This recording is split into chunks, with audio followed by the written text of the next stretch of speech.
Hosanna hosanna hosanna ministries వారు నిర్వహించు నూతన సంవత్సరపు ఆరాధన 2023 డిసెంబర్ 31వ తేదీ ఆదివారం రాత్రి 8 గంటల నుండి. స్థలం హోసన్నా మందిర్, చింతలకట్ట రోడ్, యనమలకుదురు, విజయవాడ. ఈ నూతన సంవత్సరపు ఆరాధన యందు దైవజనులు పాస్టర్ రమేష్ గారు వాక్య పరిచర్య చేసి నూతన గీతం ఆలపించెదరు.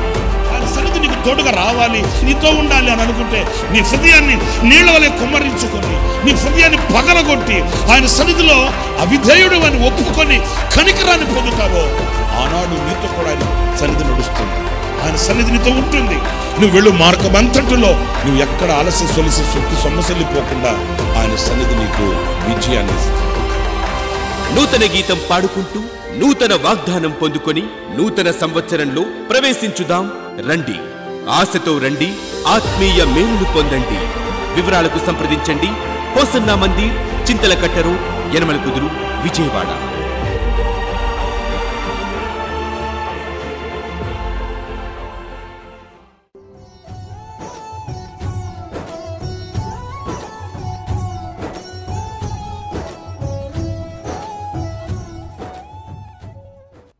Praise the lord. ప్రభువైన యేసుక్రీస్తు నామంలో మీ అందరికీ హృదయపూర్వకమైన వందనాలు తెలియపరుస్తున్నాను. మా హోసన్నా మినిస్ట్రీస్ తరపున. ప్రియులారా, పరిశుద్ధ గ్రంథంలో నుండి రోజున సామెతల గ్రంథం 14వ అధ్యాయం 35వ వాక్యాన్ని నేను చదువుతున్నాను. జాగ్రత్తగా ఆలకించండి. బుద్ధిగల సేవకుడు రాజులకిష్టుడు. చూడండి, ఇక్కడ ఒక రాజు, ఒక సేవకుడు అనేది మనం చూస్తాము. అయితే ఈ సేవకుడు ఎలాంటి వాడు అనంటే బుద్ధి గలవాడు. అంటే మంచి సుబుద్ధి కలిగిన వ్యక్తి అనేది మనం గుర్తించాలి. ఇలాంటి సుబుద్ధి కలిగిన ఈ సేవకుడు, ఈ వ్యక్తి రాజుకు ఇష్టకరంగా ఉంటాడట. రాజు అనే స్థానంలో మన ప్రభు అయిన యేసుక్రీస్తుని మనం ఉంచినప్పుడు ఆయనకు ఇష్టకరమైన సేవకునిగా మనము ఉండాలి.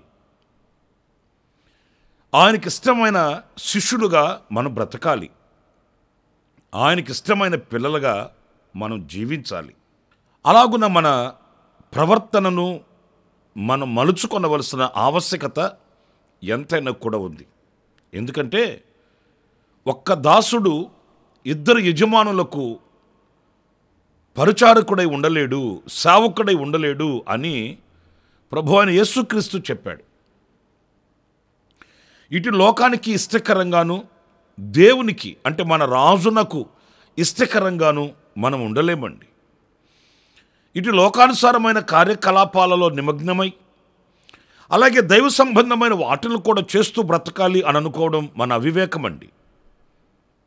మనము మన రాజైన మన దేవునికి, మన ప్రభువునకు ఇష్టలమై బ్రతకాలి, ఇష్టకరమైన సేవకులుగా మనము ఉండాలి అనేది దేవుని నిత్య సంకల్పము.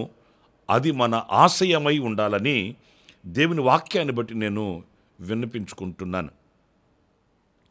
అసలు ఆ దేవునికి ప్రీతికరమైన ఆ సేవకుడు, రాజునకు ఇష్టకరమైన సేవకుడు ఎలా ఉంటాడు అనంటే పరిశుద్ధ గ్రంథంలో 1, 2, 3 మాటలు మనం ధ్యానించవలసి వస్తుంది.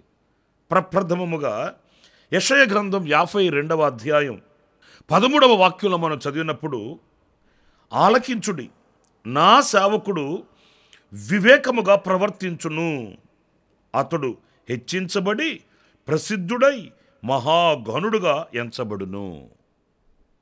ఇక్కడ చూడండి, నా సేవకుడు వివేకము కలిగి ప్రవర్తిస్తాడు. ఆయన సేవకులమైన మనము వివేకం కలిగిన వారమై ప్రవర్తించాలట. మూర్ఖత్వం కలిగి ప్రవర్తించడం కాదు.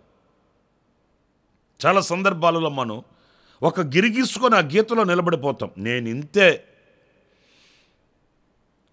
నేను చేయగలిగేది ఇంతే, నేను వెళ్ళగలిగేది అంతే, నేను అనగలిగేది ఇంతే. మార్పుకి మనలో తావరం ఉండదు, స్థానం ఉండదు. దానిని మూర్ఖత్వం అంటారండి. ఆ వివేకమే మనకు లేకపోతే, అవివేకం మనల్ని ఏలుబడి చేస్తూ ఉంటే మనం ప్రసిద్ధికి ఎక్కలేము, మనకు ఘనత కలగదు, దేవుని దీవెన మన మీదకి రాదు, దేవుని ఆశీర్వాదం మనం పొందుకోలేమండి. కొంతమంది ఎన్నిసార్లు గద్దించిన, దేవుడు వారిని బుద్ధి చెప్పిన, దేవుడు వారిని మరో మార్గంలో నడిపించాలని ఆశించిన మనస్కరించరండి. ఈ వివేకం వారికి లేనందువలన ఎక్కడ ఎలా ప్రవర్తించాలి, ఎవరితో ఎలా మాట్లాడాలి, ఎప్పుడు ఎలా తగ్గాలి, ఎలా హెచ్చించబడాలి అనే వివేక శూన్యమైనటువంటి వ్యక్తిత్వం మనలో ఉన్నప్పుడు దేవుని ఘనత మనకు అందదు అనే విషయాన్ని మనం గుర్తించాలి. నా ప్రియమైన సహోదరులారా, యేసుక్రీస్తును మనం మాదిరిగా ఉంచుకొని, యేసుక్రీస్తును మాదిరిగా పెట్టుకొని మనం ఆలోచించినప్పుడు యేసుక్రీస్తు ఎంత వివేకంగా ప్రవర్తించాడు. కొన్ని సందర్భాలలో ఆయన కొన్ని చోట్ల నుంచి పారిపోయినట్లు వాక్యం చెబుతుందండి. కొన్ని చోట్ల ఆయన నిలబడి వారికి సమాధానం చెప్పినట్లు వాక్యంలో మనం చదువుతామండి. కొన్ని సందర్భాలలో ఆయన మౌనమైపోయాడు, నోరు మెదపలేదు. కొన్ని సందర్భాలలో అనర్గళంగా ఆయన అధికారముతో కూడిన మాటలు అక్కడ ప్రకటించాడు. ఇవన్నీ వివేకముతో కూడిన అనుభవాలండి. ఒక సేవకునికి ఈ వివేకం ఉండాలి, మనకు ఈ వివేకం ఉండి తీరాలి. అన్ని సందర్భాలలో ఒకే రీతిగా ప్రవర్తించడం కాదు, అన్ని సందర్భాలలో ఒకే రీతిగా వెళ్ళడం కాదు, సందర్భాన్ని లేక ఆ కాలాన్ని లేక ఆ సన్నివేశాన్ని మనం వెంబడించవలసిన లేకపోతే గుర్తించవలసిన ఆవశ్యకత ఎంతైనా మన మీద ఉంటుంది. వివేకం కలిగి ప్రవర్తించాలి. అందుకే వాక్యంలో మనం చదువుతాము, పావురము వలె నిష్కాపట్యముగా ఉండాలట, పాము వలె మనం వివేకం కలిగి బ్రతకాలంటండి. పాము చూడండి, ఇక ఇప్పుడు నేను ఎంత విర్రవీగిన నా వల్ల కాదు, ఇక నేను తప్పించుకోలేను అనుకున్నప్పుడు పాము సచ్చిన పాములా పడిపోతుందంట. కొన్ని సందర్భాలలో తన రోషాన్ని ప్రదర్శిస్తుంది.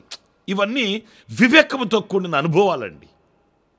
అందుకే పాము వలె వివేకంగా ఉండాలంట. ఈ వివేకాన్ని మనం కలిగి ఉన్నప్పుడు మనం రాజులకు సంతోషాన్ని కలిగించే సేవకులం అవుతామట. దేవుని ఘనత ప్రసిద్ధి మనకు కలుగుతుందని ఈ వాక్యం మనకు సెలవిస్తుంది. దేవుడు నన్ను గణపరచట్లేదు, వీళ్ళు నన్ను గణపరచట్లేదు, నేను ఎంత చేసినా ప్రసిద్ధికి ఎక్కట్లేదు అని మనం అనుకోకూడదు. వివేకం కలిగిన వారమైతే తప్పనిసరిగా మనం ప్రసిద్ధిలోనికి వస్తాము, ప్రసిద్ధి కలిగిన వారం అవుతాము, ఆ రాజునకు సంతోషకరమైన సేవకులమై ఉండగలుగుతామనేది మనం నేర్చుకోవాలి.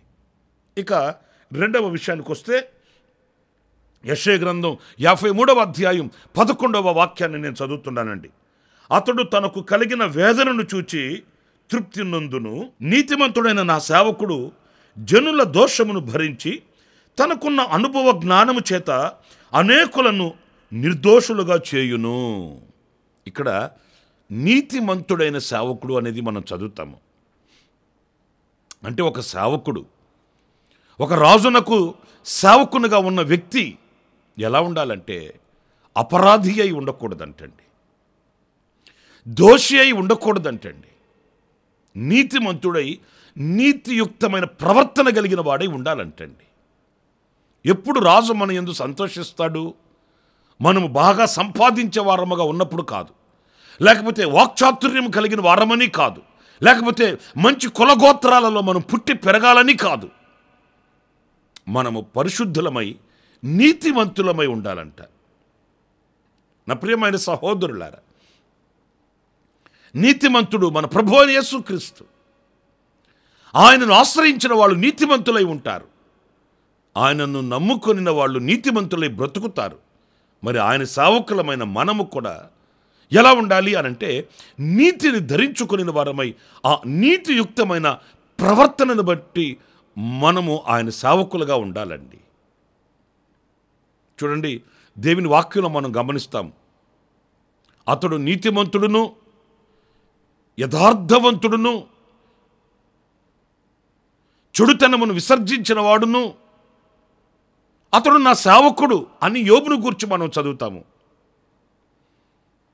అంటే యోబు ఏమైనా సంఘం కట్టి జనాన్ని పోగు చేసి సంచి దగ్గరించుకొని ఊరు ఊరు తిరుగుతూ దేవుని సేవ చేసిన వాడా? కాదు కాదు.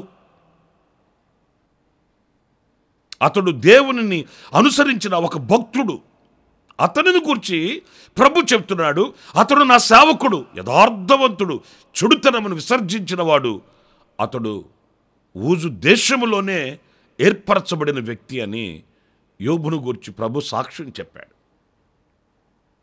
ఈ నీతి, ఈ యథార్థత, ఈ సత్ప్రవర్తన ప్రతి సేవకునికి మనకుండి తీరాలండి. ఏదో మనం సాధించాలి, సంపాదించాలని కాదు, లేకపోతే ఎంతో కూడగట్టాలి, మూట కట్టాలి, ఎవరికో అప్పగించాలని కాదు. మనము రిక్తులుగా, ఒంటరిగా నిలిచి ఉన్న నీతిమంతులమై, మనం ఆయనకిష్టులమై మనం బ్రతకాలనేది దేవుడి నిత్య సంకల్పం అండి. దైవజనుడైన యోహాను అరణ్యములో జీవించువాడంట. ఆయన ఈటింగ్ హ్యాబిట్స్ చూస్తే మనకు ఆశ్చర్యం కలుగుతుంది. మిడతలు తినేవాడట, తేనెను తినేవాడంట. ఆయన వస్త్రాలు చూస్తే ఏమో చర్మాన్ని కప్పుకొని ఉండేవాడంట. ఇప్పుడు ఎవరైనా మనము అలాంటి వ్యక్తిని ఒక సేవకునిగా మనం అంగీకరిస్తామండి? కానీ ఆయన నీతిమంతుడు. స్త్రీలు కనిన వానిలో అలాంటి శ్రేష్టమైన వ్యక్తి ఎవరు కూడా లేరండి. ఘనమైన వ్యక్తి, దేవుని పరిశుద్ధమైన మార్గములను సరళము చేయడానికి లోకానికి వచ్చిన నీతిమంతుడు, యథార్థవంతుడు, దేవుని చేతుల్లో ఘనమైన సాధనమై ఉన్న వ్యక్తి. ఆయనకి ఆస్తులు, అంతస్తులు కానీ, లేకపోతే మరొకటి ఘనతలు కానీ ఈ లోకంలో ఏమీ లేవు. ఆయన ఒక్కడిగానే ఉన్న నీతిమంతుడై దేవునికి ఆయన ఇష్టడుగా బ్రతికాడు. మనకి ఎంతో కలిగి ఉంటే మనము నీతిమంతులమని కాదు, లేకపోతే గొప్పవాళ్ళమని కాదు, కానీ నీతిమంతులమై దేవుని దృష్టిలో మనం ఉన్నప్పుడు మనం గొప్పవాళ్ళం అవుతామండి. నా ప్రియమైన సహోదరులారా, చాలామంది ఈ రోజున నీతిగా, యథార్థంగా, పవిత్రంగా బ్రతికితే ఈ లోకంలో మనకు ఘనతలు ఉండవండి, ఈ లోకంలో మనకు మెప్పులు ఉండవండి, ఈ లోకంలో మనకు విలువలు ఉండవండి అంటారు. చాలా తప్పు. ఈ లోకం మనల్ని గుర్తించకపోయినా, లోకస్తులు మనల్ని గుర్తించకపోయినా సర్వశక్తి కలిగిన దేవుడు ఉన్నాడు. నీ నీతికి తగినట్లుగా ఆయన నిన్ను హెచ్చిస్తాడు, నీ నీతికి తగినట్లుగా ఆయన నిన్ను ఆశీర్వదిస్తాడు, నీ నీతిని బట్టి ఆయన సంతోషిస్తాడు. కనుక మనం నీతిమంతులమైన సేవకులుగా ఉండాలి. ఆఖరిగా మరొక మాట నేను మీతో చెప్పాలి. అది ఎఫెసీయులకు రాసిన పత్రిక 6వ అధ్యాయం 21వ వాక్యాన్ని చదివినప్పుడు, మీరును నా క్షేమ సమాచారమంతయు తెలుసుకొనుటకు ప్రియ సహోదరుడును ప్రభునందు నమ్మకమైన పరిచారకుడునైన తుకికు నా సంగతులన్నీ మీకు తెలియచేయును. తుకికు అనే వ్యక్తి ఉన్నాడు, అతడు నమ్మకమైన సేవకుడట. పరిశుద్ధుడైన పౌలు చెప్తున్నాడు ఈ మాట.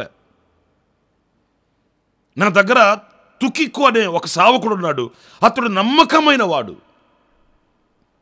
ప్రియ సహోదరులారా, ఈ నమ్మకత్వాన్ని మనం సంపాదించుకోవాలి. ఈ నమ్మకత్వం కొరకు మనం పోరాడాలి. ఈ నమ్మకత్వం కొరకే మనం శ్రమపడి మనం అలవర్చుకోవాలి. ఎందుకంటే నమ్మకమైన వారిని ఆయన ఘనపరుస్తాడు, నమ్మకమైన వానికి మెండుగా దీవెనలు వస్తాయని వాక్యం చెప్తుందండి. నమ్మకత్వమే మనలో లేకపోతే దేవుడు మనకిచ్చిన దేనిలోనైనా నమ్మకత్వం కలిగి ఉండాలి.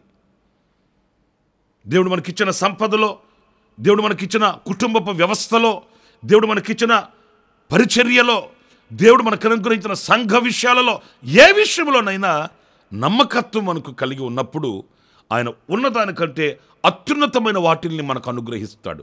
నమ్మకమైన మంచి దాసుడా అని ఆ దాసుని, ఆ పరిచారకుని ఆయన పిలిచాడు. ఎందుకంటే అప్పగించిన ప్రతి దానిలో నమ్మకత్వాన్ని కలిగి ఉండడం. ఈ ప్రభు నాకు ఇది నాకు అనుగ్రహించాడు, ఇందులో నేను నమ్మకంగా ఉండాలి. ప్రభు వలన ఇది నేను పొందుకున్నాను, దీనిలో నేను నమ్మకస్తుడనే ఉండాలి అని నమ్మకత్వాన్ని గురించి మనం పోరాడగలిగిన వ్యక్తులం కావాలండి. నేను మీకు మోషేని గురించి జ్ఞాపకం చేయాలి. దేవుడు అంటాడు, ఇతడు నా ఇల్లంతటిలో నమ్మకస్తుడు. మరి అలాంటి సాక్ష్యం మనకు కావాలి కదండి. దేవుని ఇల్లంతటిలో మోషే నమ్మకస్తుడట. అందుకే దేవుడు మోషేని వెంబడిస్తూ వచ్చాడు, మోషేని ఏర్పరచుకున్నాడు, లక్షల కాల్భాలాన్ని అతని చేతికి అప్పగించాడు. అతని ఎదుట సముద్రాలు నిలవలేకపోయాయి. అతని ఎదుట ఎండిన ఎడారి సలయేరులుగా కనబడింది, ఫలభరితంగా కనబడింది. ఎడారిలో తన ప్రజల్ని ఆయన పోషించుకోగలిగాడండి. ఒక మాట చెప్పనా, మనం నమ్మకస్తులమే అయితే ఎడారిలో కూడా మనం సమృద్ధిని అనుభవించగలుగుతాము, ఎడారిలో కూడా సమృద్ధిగా బ్రతకగలుగుతాము, సంతోషంగా నిలవగలుగుతామండి. ఆ నమ్మకత్వమే మనకు పోతే మనం తీసుకుని వెళ్ళి పరలోకంలో పెట్టినా కూడా మనం పరలోకంలో సంతోషంగా ఉండలేమండి. ఎందుకంటే నమ్మకస్తునికి ఆ సంతోషం కలగదు. కనుక ఆ నమ్మకమైన సేవకులుగా మనం ఉండాలి. ఆ నమ్మకమైన వారిని గూర్చి రాజు సంతోషిస్తాడంట. మరి ఈ రోజున అలాంటి సుగుణములు మనలో ఉన్నాయా లేవనని మనం పరిశీలించుకోవాలి, పరీక్షించుకోవాలండి. 3 విషయాలు మీతో చెప్తూ వచ్చాను. అదేంటంటే, మొదటిది వివేకం కలిగిన సేవకులుగా ఉండాలి, 2 నీతిమంతులైన సేవకులుగా ఉండాలి, 3 నమ్మకస్తులైన సేవకులుగా మనం ఉండాలి. అప్పుడు రాజు మన యందు సంతోషిస్తాడు అనేది వాక్యం చెప్తున్న సత్యం. అలాంటి కృప దేవుడు మనందరికీ అనుగ్రహించునుగాక. ఆమేన్. తలలు వంచండి, చిన్న ప్రార్థన చేసుకుందాం. కృపా సత్య సంపూర్ణుడా, జీవాధిపతి అయిన ప్రభువా, మీకు వందనాలు. నమ్మకమైన బుద్ధి కలిగిన సేవకుడు రాజును సంతోషపరచుదని మీ లేఖనాల్లో వ్రాసినట్లు నాయన ఈ గుణగణములను మేము అలవర్చుకోవడానికి సహాయం చేయండి. వివేకం కలిగిన సేవకుని గాను, నీతిమంతుడైన సేవకుని గాను, నమ్మకమైనటువంటి సేవకుని గాను, మంచి బుద్ధి కలిగినటువంటి సేవకుని గాను మేము ఉండుటకు, మిమ్మల్ని సంతోషపరచుటకు మీరు కృపను అనుగ్రహించమని వేడుకొనుచున్నాను. మా చేతిని పట్టుకొని మీరు మమ్మల్ని నడిపించమని మమ్మల్ని మీకు అప్పగించుకుంటూ యేసు ప్రశస్త నామములో ప్రార్థించి వేడుకొనుచున్నాను తండ్రి. ఆమేన్, ఆమేన్, ఆమేన్. ప్రభు మిమ్మల్ని ఆశీర్వదించి దీవించునుగాక. ఈ దినమంతా విశేషమైన కృప నా దేవుడు మీకు సమృద్ధిగా అనుగ్రహించునుగాక. ఆమేన్. ప్రతి దినము ఈ అనుదిన కృపాను సందేశాల కొరకు, ఇంకా మరిన్ని ఆత్మ సంబంధమైన సందేశాల కొరకు ఈ మా యూట్యూబ్ ఛానల్ ని సబ్స్క్రైబ్ చేసుకోండి. Pastor Ramesh hosanna ministries.